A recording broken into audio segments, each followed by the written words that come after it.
I have a question for y'all. Mm-hmm. Where do you guys get your news? Usually Fox or CNN. And then I just split the difference.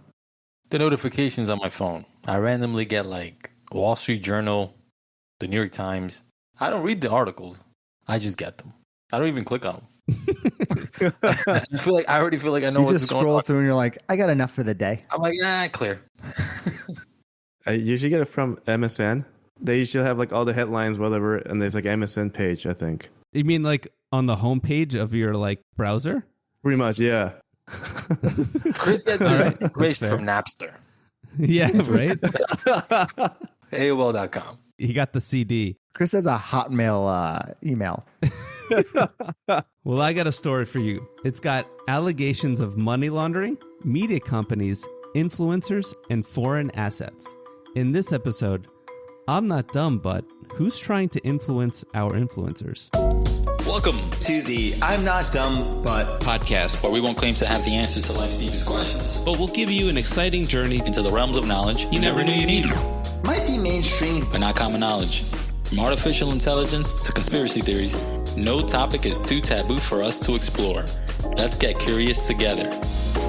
Welcome, everyone, to another episode of the I'm Not Dumb But podcast. I'm your host for today, Victor, joined always by Caesar. Yo. Rob. How you doing? And Chris. Hey. How is everyone today? I'm good, man. Who is influencing our influencers? I would like to know this. Me too. This is big. Never thought about it. Yeah. Well, then let's dive into this.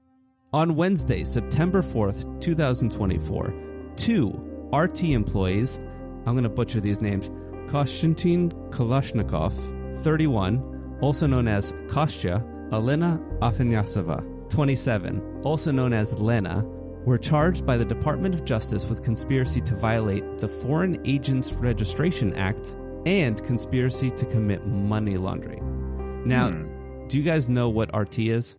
It's it's like a web-based news channel, right? Or is that what it is? Go on. I used to watch it, I think. You used to watch RT? Under study abroad in Russia? Yeah, on YouTube. They used to have this guy who did like finance stocks. All right. Yeah, you're on a list now, Caesar. No.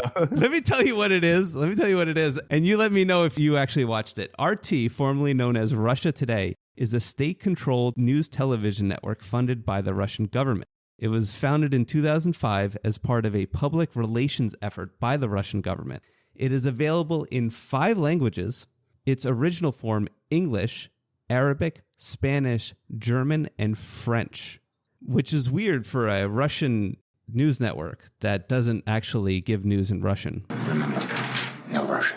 The only RT channel available in Russian is RT Documentary, a 24-hour documentary channel. The bulk of its programming consisting of RT-produced documentaries related to Russia. So you probably won't find any Netflix docs on that one. So this is like 24 hours of brainwashing. Yeah. Sounds like it. Sounds like it, right? We won the war, comrade. What war? All of them. All of them. As we're speaking, Caesar's deleting his internet history right now. FBI, open up! The guy he was based in London, though. Has been regularly described as a major propaganda outlet for the Russian government and has been sanctioned and banned in many countries as a consequence of Russia's invasion of Crimea in 2014 and its invasion in Ukraine in 2022. Yeah, I definitely watched it. Of course. Here we go. So let's do the Winter Soldier activation words. Longhate. Rusted. 17. Caesar, you okay? It's not going to work. You know why? Benign and freight car. Here we go. Caesar, where are you going? Say them in Spanish. They know. I don't know them in Spanish. Plátano. Oh. Yeah. Plátano, cabrón. He's trying to get out of his chains. Must crush capitalism. During the past year, the two defendants allegedly deployed $10 million laundered through foreign shell companies to covertly fund a U.S. company called Tenet Media. So, Tenet Media was an American right-wing media company founded by Canadian-born political commenter and former YouTube personality Lauren Chen and her husband Liam Donovan in January of 2022. Now, just a note, Tenet Media, Lauren Chen, Liam Donovan, and the influencers that I will be naming later were not mentioned specifically in the indictment. They were given aliases like U.S. Company 1, Founder 1 or 2, and the revelation of who they were came from articles after the indictment was released. This is just an indictment. Mm-hmm. No one has been convicted of any crime just yet. The defendants, Kostya and Lena, both identified themselves as RT employees. Kostya was the deputy chief of the Digital Media Projects Department, and Lena claimed she was a producer at RT dealing with overseas affairs and news. Let's just take a second to applaud their career successes at such a young age. I was going to say, how old are they're they? like killing it. He's 31, she's 27, you know? I mean, if only more kids of this generation had that kind of work ethic. Yeah. Oh, they're in, yeah. Does she have an MBA? She should. I mean, they could just give her one, so it doesn't even matter. But wow. It's not easy to climb up the propaganda ladder. Propaganda, marketing. Yeah, it's the same Similar. thing. Yes.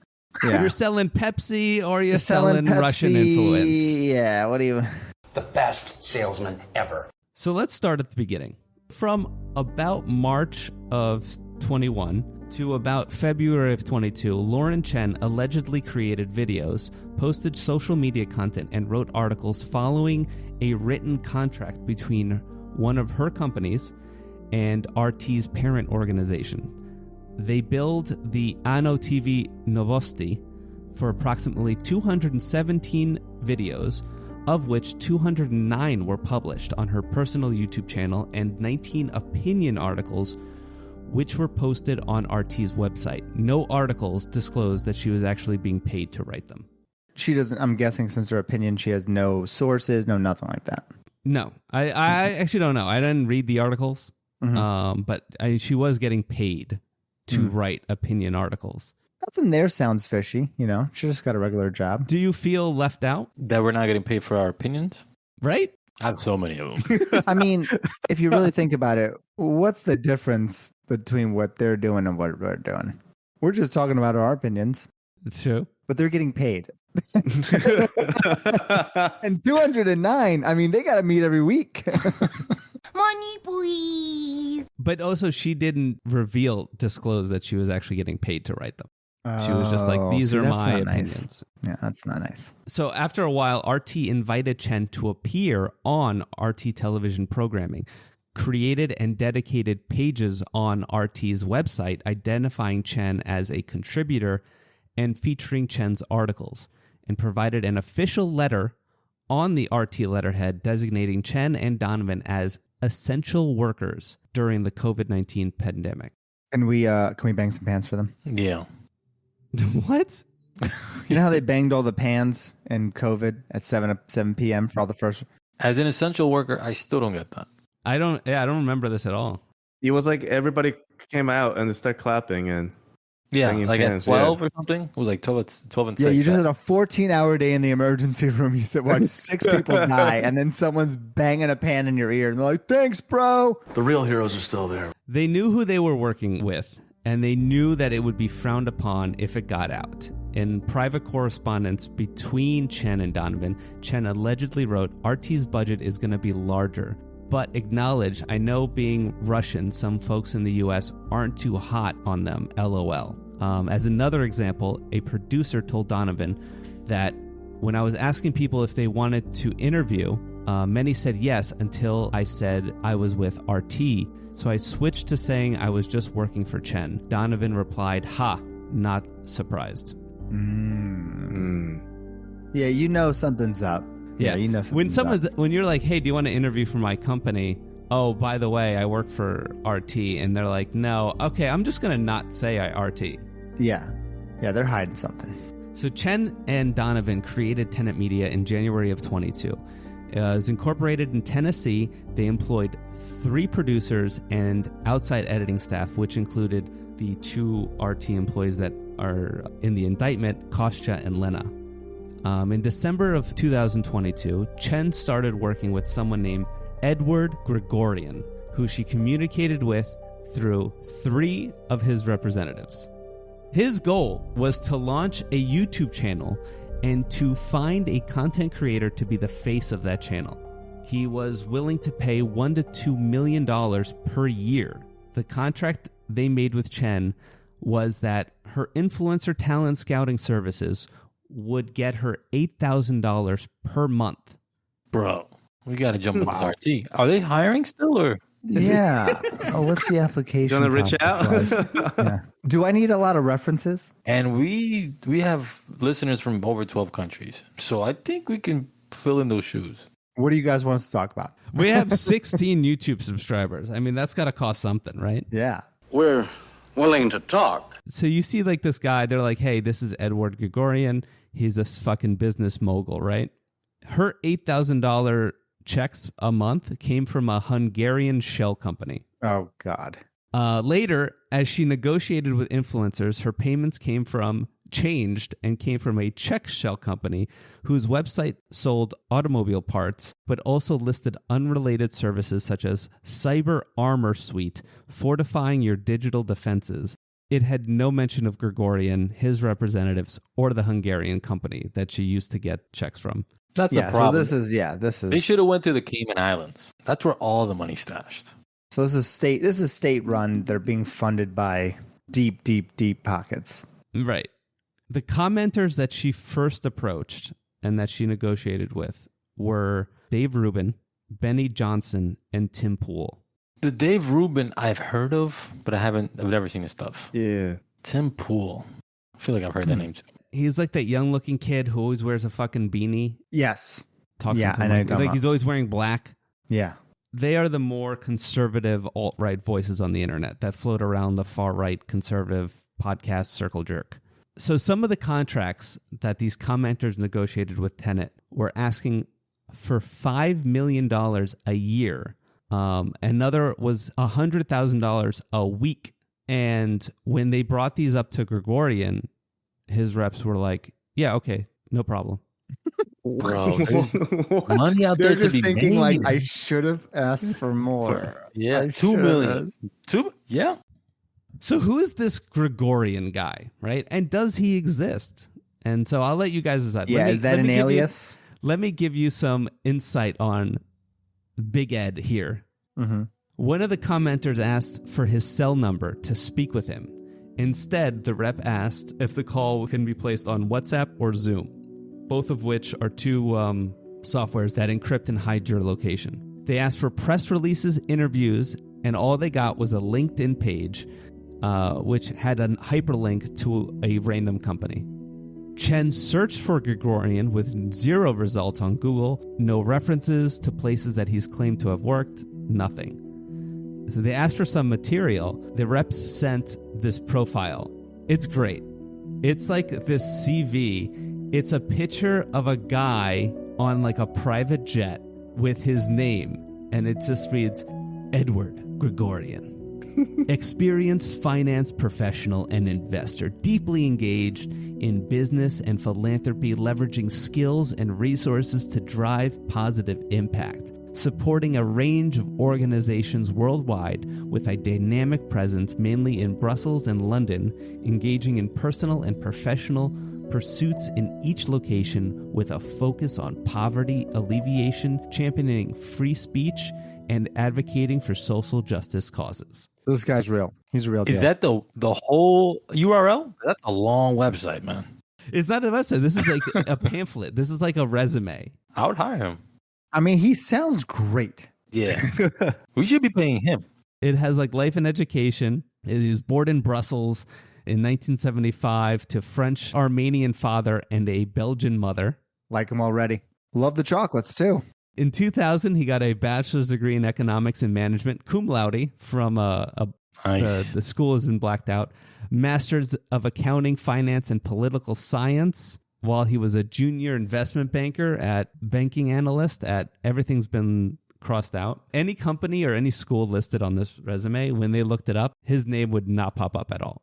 His CV looks dope, though.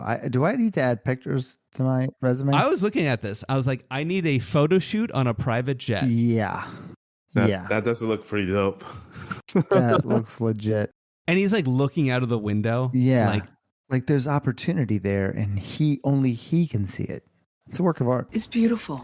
So other irregularities would occur, such as the 3 representatives would misspell Grigorian's last name in emails. And while responding to an email, one rep signed Grigorian's name instead of their own, then quickly emailed an explanation of the mess up. So from that, do you think this guy is actually real? So they made him up. Sounds like some kid. So who is he? It's all 3 of them. Yeah, all of us. Everyone is Edward Grigorian, and no one is Edward Grigorian. His name is Robert Paulson. But not everyone can be fooled. Dave Rubin had a problem with his profile that was sent over to him. And now, why do you ask? Because it was suspicious, right? Right. Actually, he had a problem because it had a reference to social justice in his resume. Oh, that's what got him. That'll do it, yeah. Yeah, that's a red flag. It was liberal speech, and he didn't want to be affiliated with that. Frank's a bunch of liberal bullshit. But in the end, he signed a contract for $400K a month and a signing fee of $100,000. Bro. I noticed that he doesn't say his pronouns on the resume. So that probably would have thrown a lot of people off. Following Rubin, Tim Pool, in exchange for a weekly videos, was given $100,000 per video. This is crazy money, dude. Bro. And from what I saw from other content creators that have commented on this, these terms are ridiculous. Of course. They're not asking for a specific number of views. They're not asking for like any interaction. They're just saying, hey, give us a video once a week. Or sorry, I'll give you a video once a week. You give me $100,000 and we're good. Apparently no contracts like that are made. Yeah, I feel like there's a lot of red tape. Like, you better put this many ads. You better put this. Yeah. You better. Right. Yeah, they're all over you for that. 60 hours Although, worth of content. I know that influencers do make a lot of money, but that's great. But that's crazy. They're under contracts for certain. They want results. Like, Yeah. Have you guys heard of that DraftKings network? Yes. They have this one show. I forgot the name of it, but they signed a contract and they want like a crazy amount of hours worth of content. So much so that show spawned like 7 different shows just to keep up with it. Oh, really? I mean, that's a lot of work. But it's $100 million that I think they signed. Okay, well, So- there you go. There you have it. Damn. So how do we reach out to this guy? Yeah. Gregorian with a G or with an H, I don't care. I noticed it's Edward without a W. So I'm right there. You got me. I mean, that's from pretty the cool. French-Armenian side. Yeah, I like that. That's cool. Let's make a deal. In March of 23, Gregorian's rep reached out for a new contract. This time, they wanted the management and marketing to be done by a Russian firm. The firm consisted of 2 people that we had mentioned at the beginning, Kostya and Lena. Tenet was happy to comply. They were like, yeah, this is great. Sounds good. By the fall of 23, Tenet Media had recruited 6 content creators to include on their platform. They were Matt Christensen, Tyler Hansen, Benny Johnson, Tim Pool, Dave Rubin, and Lauren Southern. Now, with just their YouTube channels alone, this accounts for, on their personal channels, 7.7 million subscribers. Wow. Tenet Media did not have that many subscribers. So around this time, it is said that Kostya and Lena began taking more of a hands-on approach. Kostya added Helena Shruda and Victoria Pesti to the team, who were allegedly, after some IP tracing that the government did, all 3 IP addresses were the same, and they were basically Russia. So it was basically just Lena using fake names. I'm imagining like a Teams meeting, and then like she has a wig, and then she's like, hold on, let me get Helena. And then goes on screen and comes back with a different wig. Puts on Are you glasses. wearing a hat? No. I don't even know you. Undercover? In disguise? So they frequently would ask for raw footage from these creators to edit videos. They asked Chen to force the creators to push Tenet's own videos on their channel, something that they were not even contracted to do. Lena and her aliases would ask to post graphic content from the shooting in Moscow that happened in March of 2024. They also asked that Tenet Media blame the shooting on the US and the Ukraine despite ISIS claiming responsibility. Ooh. Chen forwarded this message to one of the commentators, in which they replied, he's happy to cover it. Wow. $100,000 will do that. Eventually, the team was allowed to post their own videos directly to Tenet Media's social media account. This is my thing. When you know you're getting into something like this, I don't think you get out very easy. At any point, do you think she was like, I shouldn't be doing this? Yeah. Like, I think I'm crossing a boundary. But thing is, all you hear is ka-ching, ka-ching. So. And how young are these content creators? Do we know? Because young people will do, they take They'll do more anything. risks. Yeah. No, that Dave Rubin guy isn't that young. Dave Rubin's probably the oldest one. Yeah, so they range between late 20s to late 40s. Again, like, I don't know if the content creators actually posted Tenet's media on their own pages. Mm-hmm. They weren't obliged to do so. Tenet would ask them to do it. And what were these content creators, what were they doing before these contracts? Like, what made them seek them out? So there's no evidence or proof that they were actually following the marking order from Tenet Media. Mm-hmm. But I think what appealed to them was that they were already putting out content of like... The Democrats have been marching us towards war. We are getting closer to war. It is fairly obvious. And when we find out who actually blew up the Nord Stream pipeline, hint, it was probably us. Ukraine is the enemy of this country. Ukraine is our enemy, being funded by the Democrats. Got it. Okay. These were already talking points that they were already hitting. Mm-hmm, mm-hmm. Okay. Let's enhance these. So that actually about summarizes the propaganda side of things. So let's get into money laundering. Between October 2020 and August 2024, Tenet Media received around 30 wire transfers totaling of $9.7 million. Approximately $8.7 million went to the production companies of the three commentators alone. So think about that. 90%, 95% of the money you just got went to contracts of the talent. Right. In which Ten was worried that the cost of these content creators didn't match the advertising revenue that they were receiving. So the $9.7 million accounted for 90% of the deposits into Tenet Media. You're in a failing business.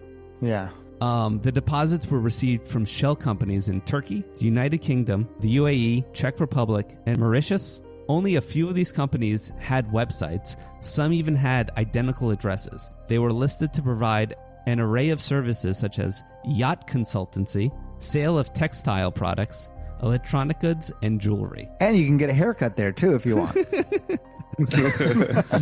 We buy gold. It's just like so weird that you're like, oh, where is this check coming from? This random company in Hungary or in Turkey. Oh, what do? I think they do consultancy for yachts. Oh, yeah. Well, they're expanding their portfolio. They want to get into... What does yacht consultancy even look like? Do they just look at your boat and go, yep, that's a nice looking yacht? It's a nice looking boat. You know what you could do? You only got one helicopter pad. Yeah. By the way, do you need textiles? Motivation Corp takes care of everything. So the invoices that Tenet Media would send out were like, hey, this is for staff, this is for commenters, this is, whatever. And the notes from the wire transfers they got would say, buying goods, inventory 013, iPhone 15 Pro Max 512 gigabytes with a payment of $318,800. Apple's getting expensive. Can you imagine what the iPhone 16 Pro Max is going to cost? Yeah, it's crazy expensive. Thinking about getting it? I'm going to get it. I don't know if I can afford it. I mean, if you don't know what you got yourself into at this point. It sounds money laundering-ish, though, right? Yeah, if I was going to commit some sort of fraud, this is what it would look like. What was their end game in all this? Just to spread the Russian propaganda? Yeah. What return on investment were they looking for? Are they selling shirts? Influence. But influence in what? They're not really looking for ROI per se. I mean, this is the investment. This is their marketing. This is probably part of a larger schemes. One of the people mentioned that we're paying all these influencers. We're not seeing anything on the back end. Like, what exactly were they trying to see? Because these are not real companies, so they don't really care. They're just channels for money. The major company that's paying all this, that is going through all these shell companies, I'm sure they have an actual, Well, it's the Russian government. Right. So their aim is propaganda. It isn't, I hope we make money. I'm sure they have like key performance it's one of their indicators messages that they're trying to hit. Yeah. Yeah. They have like PowerPoint presentations, like we need to beef up. No, it's their message. Like if they can, you see this guy on YouTube with American flag behind him and a microphone talking about how media is attacking you. talking about how the Ukraine is a curse onto your country. You're now getting that from a source that you trust, right? Because this guy has an American flag behind him. Well, that's true. But that's why they sought these people out. I've seen Ozark. I'm like a couple of seasons in already. So this is straight up money laundering 101. Breaking Bad also. If you see someone buying a car wash, money laundering 101. Cash businesses. Yeah, cash businesses. So once again, this was an unsealed indictment from the DOJ. From all the people mentioned, the only two people who were alleged with crimes were the RT employees, Kostya and Elena. It is not known if anyone else or Tenet Media itself was accused of any wrongdoing. So the DOJ doesn't go after the influencers. They're trying that's to what go. I was just going to ask. I think the influencers in this case would be considered victims. Oh. They were like lied to, technically. They're just dealing with Tenet Media, this company from Tennessee. They weren't dealing with Russians. No money was being directly funneled from these shell companies directly to the... Wow. The contract was with Tenet Media. But that being said, that's not to say that there isn't a sealed indictment somewhere that is actually going after this company. They've got that whiteboard. They got the pictures. You got to do the string. Or you can use chalk. It really depends which one you want to do. Putin's at the top, and then it trickles down, and then like at the very bottom, it's Chen and Tenet Media. This close to cracking this mother wide open. Here's some fun facts for you. According to the Pew Research Center, in 2022, of 71,954 defendants in federal criminal cases, 8.6% were not convicted. 2.3% went to trial, and 91.4% were convicted and sentenced. Oof. So they don't bring federal criminal cases unless they know. Yeah, unless they are know. going. They're going to war. Those numbers not looking good for them. But yeah, that's just to give you an idea of how federal cases go. Why wasn't any of this on my news? So as for Tenet Media, on September 5th, Tenet influencer Taylor Hanson announced the company had shut down. The indictment dropped September 4th, September 5th. This guy's going, that company's gone. Nope. YouTube terminated Tenet Media and other channels run by Chen. Prior to its removal, Tenet had around 316,000 subscribers. Because of the whole shutting down and whatnot, the influencers, do they have to give their money back because part of the whole scam?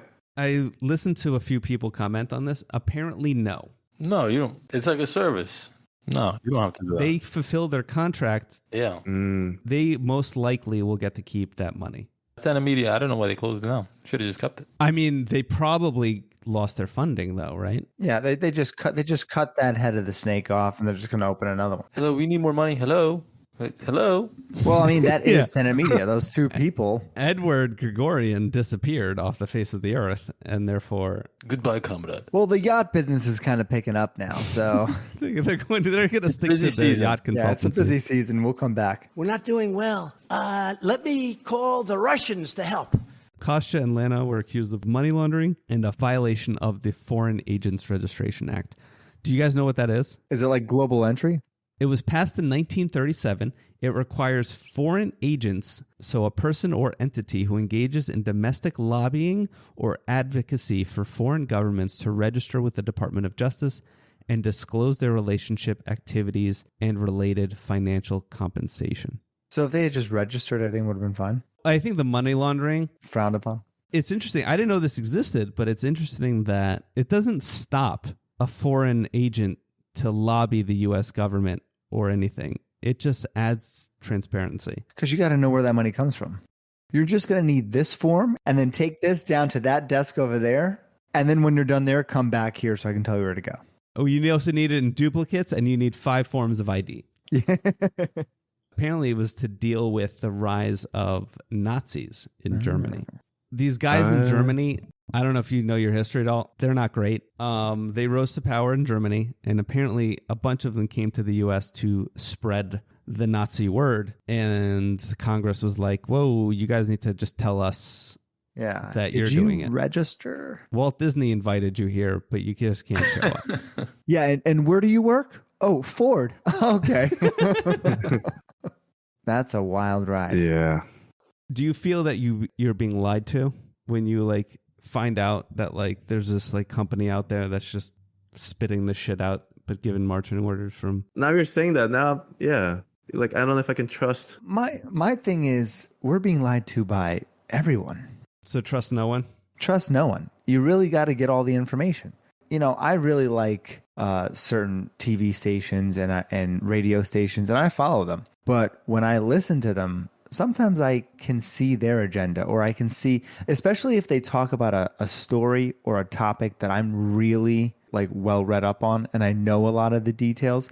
And when they like to talk about it or comment it, there are things that they don't bring up. And then I see like, oh, okay, they're trying to spin it this way. I see that because I just think we're getting lied to by everybody. It depends which lie you want to take, I guess, right? I never even imagined it was something like this like could happen. There's disinformation everywhere, Chris. I mean, like, have you seen that documentary in Netflix about the influencers that they're like in a cult, that influencers that does like a dancing and whatnot? All they're doing is producing like videos like all day long. And then I think you just described K-pop. And I don't need you shitting on new jeans, okay? You know, so I think of it this way: if I'm an influencer and someone was giving me something to say or funding me and it didn't align with my morals, I would look into it more. We're not talking about $10,000, $20,000 per video. We're talking about like 100, 200 a weekly. It's like, that's like a whole different level. Set the money aside, right? It could all be an act too. You're looking at these influencers, right? What do you think is a percentage of them that actually believe the bullshit that they're actually spouting? 50, maybe less. Well, they had to start somewhere, and I think there's motivation. I think they do believe in it. People like Alex Jones, right? After he got sued. Yeah, defamation for Sandy Hook. In his defense, he goes, it's just an act. This is a character. Mm-hmm. His audience doesn't believe that. No. I think there is like this right-wing grift that a lot of content creators jump on. But final thoughts, Rob? In a way, it doesn't surprise me. We see this. We know that these these state-owned agencies exist. They do this in other manners. We talked about gastrodiplomacy.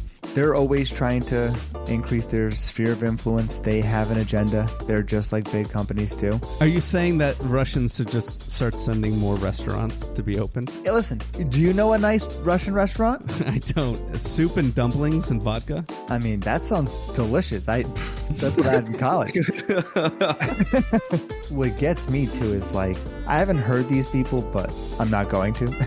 But that's a lot of money.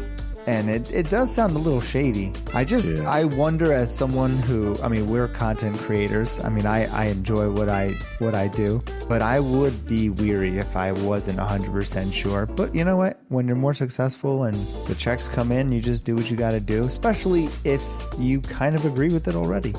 It's probably a little different there, you know? But yeah, that's a wild ride. Chris? From the beginning, even the contracts, it sounded too good to be true, you know? It's like, it almost sounds like you just throw out any numbers out there. It sounds like they want to get it, regardless. But yeah, it's just wild. All right, Caesar? What I think is crazy is that there's a large percentage of the population, right? It might be small, but that they're being spoon-fed this information by these influencers, that they really, truly do care and hang on every word. And they take that as gospel and take that as truth. We don't know what these influencers are. Like, a lot of these influencers, I'm pretty sure they're going through it. And when they were dealing with Tenet Media, regardless, they must have done their research, or at least figured out a way to be like, who am I actually going into business with? In this case, they're, the innocent ones. But in reality, money talks, man. Money talks. All right. We want to thank you for tuning in. Don't forget to follow us on Instagram, Twitter, and YouTube at I'm Not Dumb But, where we're posting extra fun content that you may not find on the podcast. And before you go, hit that subscribe button because you'll feel better. Trust me. Until next time, stay curious. Later. See ya. God, those communists are amazing.